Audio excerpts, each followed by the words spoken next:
कल के एपिसोड में हमने अनुकूली विकर्ण के बारे में बताया था। आज मैं आपको जैव विकास के सिद्धांत के बारे में बताएंगे। तो जैव विकास का सिद्धांत क्या है? तो जैव विकास की क्रियाविधि को समझने के लिए मुख्य रूप से 3 सिद्धांत दिए गए थे। तो उन 3 सिद्धांत में आज मैं आपको लैमार्कवाद के बारे में बताएंगे। ठीक है। तो लैमार्कवाद के प्रमुख बिंदु क्या हैं? तो लैमार्कवाद में उपार्जित लक्षण वे लक्षण हैं जो खुद से सीखते हैं। उपार्जित लक्षण वे लक्षण हैं जो खुद से सीखते हैं। दूसरा, विकास का पहला सिद्धांत सन 1801 में उन्होंने दिया था और सन 1809 में अपने बाद की विस्तृत रूपरेखा को उन्होंने एक अपनी पुस्तक में लिखा था। उस पुस्तक का नाम था फिलोसफिक जूलॉजी, जिसे लैमार्कवाद या लैमार्क का उपार्जित लक्षणों की वंशाकृति का सिद्धांत कहते हैं। इस सिद्धांत का संक्षिप्त विवरण निम्न प्रकार है। नंबर 1, आंतरिक जैव बल। जीवों के आंतरिक बल में जीवों के आकार और जीव के पूरे शरीर या किसी अंग में आकार में बढ़ाने की प्रवृत्ति होती है। ठीक है ना? जीवों के आंतरिक बल में जीवों के आकार और जीवों के पूरे शरीर में या किसी भी अंग में आकार में बढ़ाने की प्रवृत्ति पाई जाती है। अगला, लैमार्कवाद ने क्या कहा था कि सभी जीवों पर वातावरण का प्रभाव पड़ता है। तो वातावरण सभी प्रकार के जीवों को प्रभावित करता है और परिवर्तित वातावरण ही जीवों में नई आवश्यकताओं को जन्म देता है। जीवों के लगातार जरूरतों के अनुसार नए अंग व शरीर के किसी अंग का विकास होता है।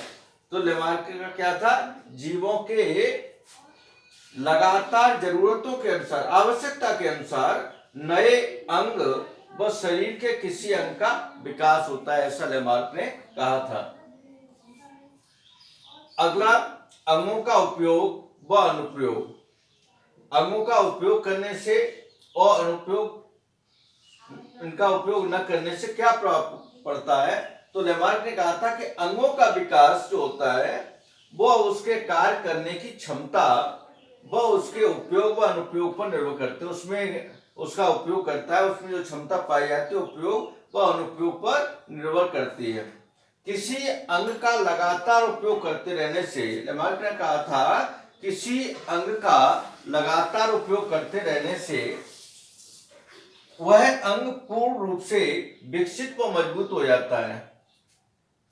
किसी अंग का लगातार उपयोग करते रहने से वह अंग पूर्ण रूप से विकसित व मजबूत हो जाता है, लेकिन इसका अनुप्रयोग अर्थात इसका उपयोग न करने से इसका उल्टा प्रभाव पड़ता है, अर्थात वो अंग काम करना बंद कर देता है, ऐसा लैमार्क ने कहा था।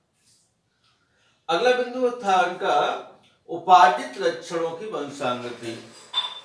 तो उपार्जित लक्षणों की वंशांगति में लैमार्क ने क्या बताया कि इस प्रकार के जीवों में आय परिवर्तन आनुवंशिकी द्वारा उनकी संतानों में परिवर्तन हो गए, ऐसा लैमार्क ने कहा था। तो लैमार्क के कुछ उदाहरण भी थे। तो लैमार्क का सबसे उदाहरण नंबर 1, अंगों के उपयोग का प्रभाव। तो अंगों के उपयोग अनुपयोग का बताया था। तो जिराफ का एक उदाहरण दिया था। तो जिराफ का एक, पहले जो जिराफ थे वो छोटे छोटे थे और वह छोटे जिराफ धीरे धीरे वो गर्मी के कारण से उनको चरने के लिए घास नहीं मिल पाई। जब घास नहीं मिली तो वह जिराफ जो छोटी गर्दन की थे वो जिराफ जो थे वो अपने गर्दन को पेड़ों की डालियों पर उचका उचका करके खाने लगे। धीरे धीरे इसके कारण से उनकी वो जो जिराफ थे उनकी गर्दन लंबी हो गई, ऐसा उन्होंने उदाहरण दिया लैमार्क ने। एक और उदाहरण उन्होंने दिया था लैमार्क ने तो अंगों के अनुप्रयोग का प्रभाव, जैसे अंगों का अनुप्रयोग जिनका उपयोग न किया जाए वो धीरे धीरे नष्ट हो जाते हैं ऐसा। और उन्होंने कहा था कि वही अंग आगे की पीढ़ी में भी नहीं रहते। तो उन्होंने एक सांप का उदाहरण दिया। तो पहले सांप का उदाहरण बताया कि सांप के पहले पैर थे, जब वह झाड़ियों में चलता था तो वह झाड़ियों में चलने के कारण से उसके पैर उलझ जाते थे और वो धीरे धीरे टूटते गए, और जिसके कारण से आज जो सांप है वो उनके पैर नहीं है, ऐसा उन्होंने बताया।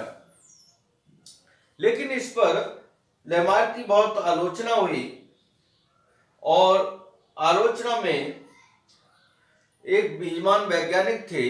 तो बीजमान वैज्ञानिक ने चूहों की कई पीढ़ियों तक पूंछ काटी, तो उनकी जो संतति हुई वह संतति अगले हुई तो उनके भी पूंछ आई। फिर लेमार्क ने क्या किया, फिर उनकी पूंछ काट दी, फिर उनके जो संतति उत्पन्न हुई, फिर उनके बच्चों की। इस तरह से लेमार्क ने कई पीढ़ियों तक, वो बीजमान ने कई पीढ़ियों तक ये प्रयोग किए। तो प्रयोग करने के बाद उनकी जो संतति जो उत्पन्न हुई, तो इसमें उनके हर बार प्रत्येक बार उनकी चूहों की पूंछ ही उत्पन्न हुई। तो इससे बहुत आलोचना हुई लेमार्क की।